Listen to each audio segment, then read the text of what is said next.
What's going on, Wolfpack? Time again for another wolfofbricks.com update. I am Jim, and of course, this is where we talk about Lego investing and reselling. So today we have a very special guest. I'm very happy that he agreed to come on board and chat with us today. This is Keaton Billeter, the marketing director from Bricks Minifigs. How you doing today, Keaton? Doing good. How you doing, Jim? Good, thanks. So in the past, people may have seen owners of Bricks and Minifigs, and not just Bricks and Minifigs stores, but other stores, third-party non-Lego stores, I should say. I've always been curious how Bricks and Minifigs came about. You know, I used to work for Starbucks, and I know the story that there used to be three people that came together and they wanted to roast best coffee in the world, right? I don't necessarily see something like that with, Bricks and Minifigs, because that's a different industry. So I was wondering if you could just give a little bit of background about how this brand started. Yeah, for sure. So the two founders, the original founders, were John and David. They lived up in Oregon, and David originally wanted to figure out a better way to buy, sell, and trade Lego. He recognized that there was a huge market for it, and he was trying to do some things on his own, trying to figure out how to best go about acquiring Lego from those who didn't want their Lego anymore, and then how to resell it to those that were interested in buying used Lego. And John, the other co-founder, began doing e-commerce sales of Lego, and they kind of came together at a buying event where someone was auctioning off a whole bunch of used Lego, and this seller tried to pit John and David against each other to kind of start a bidding war. And John and David, they worked together to get the price low so that they could buy it together and split the haul evenly. And from there, their business relationship was born. They decided, with John's experience in e-commerce and David's experience with buy-sell trade, when it came to Lego, that they would open up a brick and mortar store. And so they opened up their first brick and mortar store in Battleground, Vancouver, and Oregon. Cool. So, in preparation for this video, I was, counting how many stores that you had maybe a week or two ago. But you have a lot of openings. I don't know about recently, but it might be very soon in Virginia, and you have one or two in Wisconsin, if I'm not mistaken. How many stores do you have nationwide? We have about 50 stores. We've opened 9 of those stores this year, and we have 80 signed franchisees right now. So we have about 30 more stores waiting to open. We're hoping to have over 100 stores by next year. That's awesome. I mean, especially with COVID, a lot of businesses just aren't as successful. So that's awesome. So the two founders, obviously, they felt that there was a need and they could capitalize on that, which is great. So Bricks and Minifigs is the one brand that I'm the most familiar with. There's one maybe 20 minutes down the road, and I've done commerce there. I've had a great experience. I turned in a architecture studio that was used because I needed to get rid of it and I didn't want to dump it on eBay. What exactly sets you guys apart from some of the other third-party Lego brands? Yeah, so to be honest, we do not have a ton of big time competitors, meaning that they have a bunch of franchise locations or corporate stores, right? Most of our competitors are one-off stores in local areas. And so we don't have a ton of competition, but what really distinguishes us from like a big name seller of Lego, right? Like a Walmart, a Target, or even like a Lego store, is that we accept Lego from all sorts of genres and eras. So we have retired, certified old sets. We have used sets that are built already that people can buy pre-built. We have bulk tables that you can go and just rummage through and find pieces that you're looking for. We have tons of minifigs that you can purchase if you're looking to add a particular minifig to a set that you have. And it's awesome because our stores really have something for everyone, whether you're young, old, whatever walk of life you come from, whatever thing you're interested in. Bricks and Minifigs has something for you, and we pride ourselves on being a very inclusive brand and building a community wherever we're at for people to come and feel welcome. Yeah, I would think that a larger company, and myself working for large companies in the past, is the more locations you have, the more money you have, the more buying power you have, to where you might be able to purchase retail items at a cheaper price that you wouldn't be able to if it was just a one-off location or a second-off location. So that's something that I think, my opinion, really benefits your brand. For sure. Okay, so the thing that I noticed when I walked into Bricks and Minifigs for the first time, and this was a little bit expected to me because I thought I was going into, a place that sells Lego, which it does, but it was a little bit of a different format. As soon as I walk in, boom, minifigs are right there, right? And we're Yeah. just not talking about minifigs. We're talking like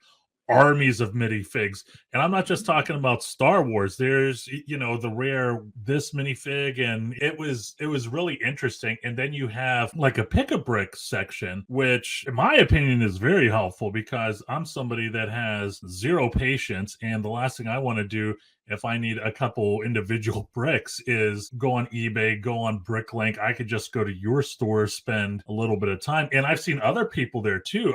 And they have a list and they know what they're doing, and they're wanting to, get what they need and grab out. So there's revenue coming in from Pick a Brick. You have revenue because you also have brand new unopened Legos, right? Yeah. And you're also doing exchanges. Is there anything else I'm missing when it comes to the revenue that your locations are producing? No, I feel like that just about covers it. We have the bulk section, we have the minifigs, we have the used and retired sets. Some of those are certified, right? They'll go through and make sure all the pieces are in there and certify that it's a completed set.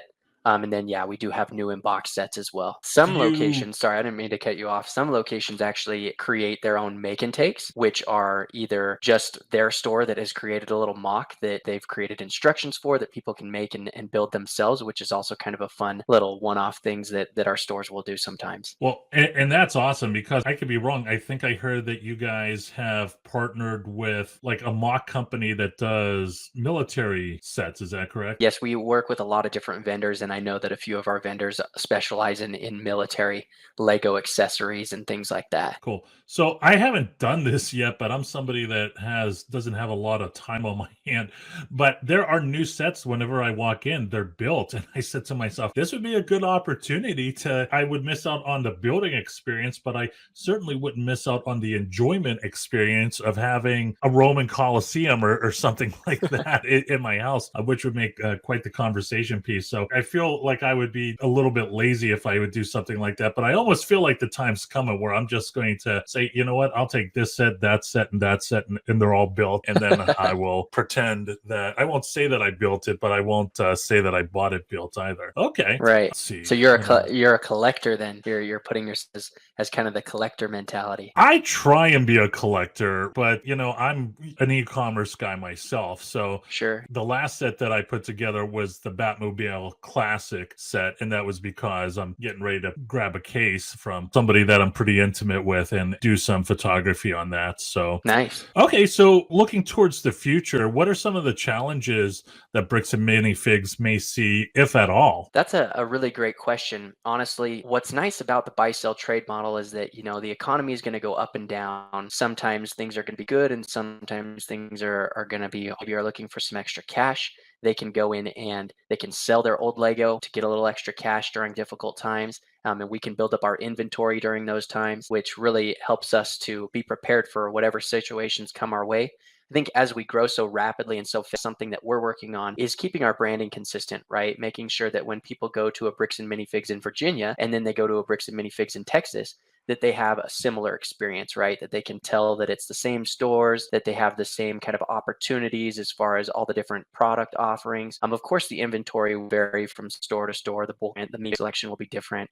The used and retired set selections will be different. But we really want everybody to have that same awesome, welcoming experience as a customer where they feel like it's a place for them, where they can find something that suits their interests and where they can just feel like a part of a bigger Lego community. Yeah, I had a great experience whenever I walked in, and the person there, I couldn't tell if he was the owner or just an employee. He was very knowledgeable. I didn't have too many questions, but I could tell if I did, he would definitely be able to answer them for me. Well, cool. So I'm sure you're pretty familiar with, over the last maybe year, 18 months, Lego has, I would use the word aggressively, started marketing to the 18 plus crowd, which I almost feel like they should have done a lot sooner. I'm sure that has nothing but positive repercussions coming your way, right? Because you have more adults coming in. It's not just the parent with the kid. The parent might actually get involved too, and they'll say, "Oh, there's a Ford F-150 pickup truck," or "Oh, there's a Ford Mustang," right? Yeah, no, so just to give you kind of my perspective, so I've only been with the company for a short period of time. I absolutely love it. I've been treated like gold here. And again, that same welcome feel that we want in our stores is definitely what I've felt here at the company from everyone. But before I was hired, I went into Bricks and Minifigs in Orem for the first time. And being naive, I walked in thinking that I would see a lot of moms with their children. It was the end of summertime. Kids weren't back in school yet. It was getting close to that time where kids would go back to school, but it was like 3 o'clock in the afternoon, right? And I walked in and I thought I would see a bunch of kids and their parents. And I think I saw one kid with their parents and everybody else was adults. And I was just really taken aback. I was like, oh, I was like, I didn't realize that there was such a community and following of adult fans of Lego. I didn't realize that there was such a big crowd and a big group, and it was cool for me because as a child I played with Lego all the time. But then as I got older, I kind of took a break, got into video games and other things during like my middle school and high school days, went to college, and now that I'm working for Bricks and Minifigs, I've gotten back into it. I've built a bunch of sets, and those 18 plus sets that you specifically mentioned, I have been getting into and building myself, and it's great. Maybe not great for my wallet, but it's a lot of fun. And I feel like this just continues to reinforce that, that Lego is really for everyone, that Lego is more than just for kids, that Lego is really an art form, right? That you can build whatever comes to your creative mind. If you want to build a giant Lego Master Sword from Zelda, like you can go ahead and build that, right? Like, and it's really opened up my eye because I love art and I love Lego. And so to be able to build things that I either was interested in as a child and are nostalgic to me, or things that I'm interested now as an adult that I want to build a mock out of Lego and create myself, or purchase a new in-box set that, like the Thor hammer that I have sitting on my desk right next to, they're awesome. So I've really enjoyed it myself personally. And I think it's been really great for our customers and for our stores to be able to continue to reinforce that concept that Lego is for everybody and that there's something for you in our store. That's awesome. And I look at your stores a lot different than Walmart and Target and all of those places, even the Lego store, right? Because my Lego store is inside a mall. So for me, whenever I say I need to run into Bricks and Minifigs real quick, I really mean it. Like I'll go in, I'll get what I want. It's very convenient, boom, in and out.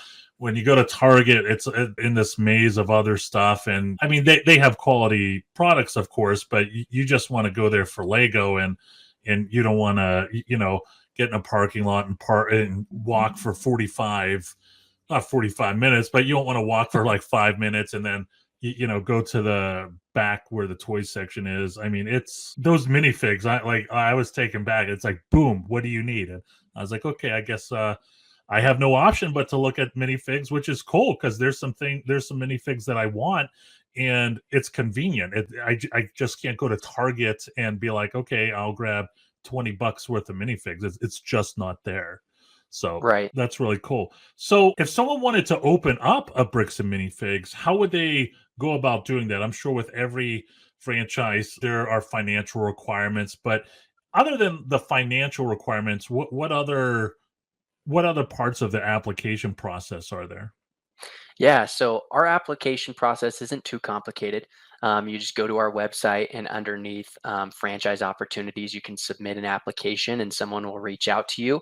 And then through a series of meetings and discussions, they'll determine if you're a good fit and if you're still interested. And if we feel like it's a good fit and both parties want to move forward, then we go ahead and set a signing date and move forward, right? So it's not too crazy of a process, but we're definitely looking for people who want to give back to their communities, people who, want to be team players and continue to contribute to the brand, and people who are looking for, extra opportunity in their life and new opportunities. Opening up a store is hard work and takes a lot of time commitment, but it's very fulfilling because of the connections that you get to make with customers and with people in your local Lego community. I've talked to several of our owners, and they absolutely get a lot of their fulfillment from talking to their customers, connecting with them, and just helping people find what they need to continue to make their lives more joyful, right? Finding that one piece that they're looking for to complete their set, or finding that minifig that they've been looking for years, and connecting with people in that way, and really building a community around your store. So if that's something that someone is interested in doing, then they're probably a good fit for our stores. Yeah, I think community ambassador is key. Like that needs to be drilled in because I mean, you're right there. I mean, you're providing a service and you're potentially making or breaking somebody's birthday, making or breaking somebody's Christmas. And if there's something that you don't have, you could do what it takes to get it there and make those people in the community happy. So that's a big Yeah. responsibility. Yeah, and it's nice because, Lego is a luxury brand. It's an expensive brand, right? And so not everybody growing up has the ability to afford Lego for their family, right? But when you walk into a Bricks and Minifigs, there's so many options that these families that may otherwise not be able to afford Lego can go in and buy a bag of bulk for their child for Christmas, and give them something to play with, even if it's just for them to be creative with, right? And build their own creations. Um, and that's beautiful because then people have that opportunity to experience the joy that comes from playing with Lego. Awesome. Awesome. Well, looks like that's everything that I had on my list to cover. This went a lot quicker than what I had anticipated, but we covered so much. It's a lot of great stuff. So, Keaton, I want to, definitely thank you once again for coming on, and maybe sometime in the future we could have you back. Yeah, that'd be awesome. Thank you so much, Jim. I really appreciate our conversation today. Well, I hope everybody enjoyed this video and they were able to get something out of it as well. As always, please don't forget to like and subscribe. Once again, I'm Jim with wolfofbricks.com. Always go out there and get it.